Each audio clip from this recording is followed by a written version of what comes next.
Bhoothathankettu tourist കേന്ദ്രത്തിന്റെ വിവിധ ഭാഗങ്ങൾ കാടുമൂടി. വൃത്തിഹീനമായിട്ടും തിരിഞ്ഞു നോക്കാതെ പെരിയാർ വാലി അധികൃതർ.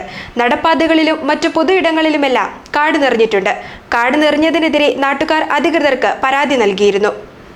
ഭൂതത്താൻകെട്ട് ടൂറിസ്റ്റ് കേന്ദ്രത്തോടുള്ള പെരിയാർ വാലി അധികൃതരുടെ അവഗണനയുടെ കാഴ്ചയാണ് പല ഭാഗത്തും കാണാനാവുക. ടൂറിസ്റ്റുകൾ വന്നു ചേരുന്ന പല ഭാഗങ്ങളിലും കാട് നിറഞ്ഞിരിക്കുകയാണ്.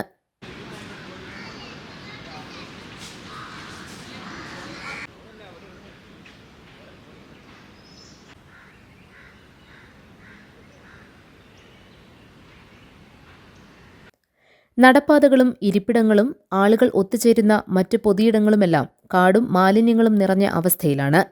ബോട്ട് ജെട്ടിയുടെ പരിസരവും ശോകമാണ്. തടാകത്തിന്റെ കരയിലൂടെയുള്ള നടപ്പാതകൾ പൊട്ടിപ്പൊളിഞ്ഞിരിക്കുകയാണ്.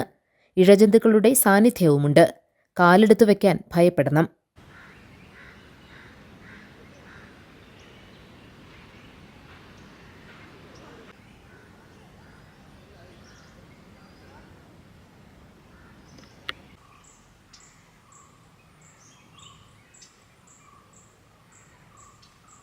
വിദേശികളടക്കമുള്ള വിനോദസഞ്ചാരികൾ വന്നു തുടങ്ങിയപ്പോഴും ശുചീകരണ പ്രവർത്തനം നടത്തുന്നതിനുള്ള ഇടപെടൽ ഉണ്ടായില്ല.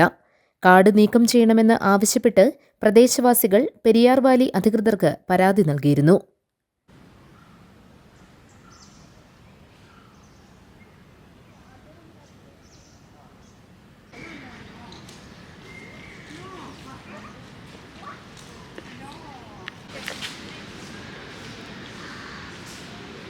GTV news, Bhoothathankettu.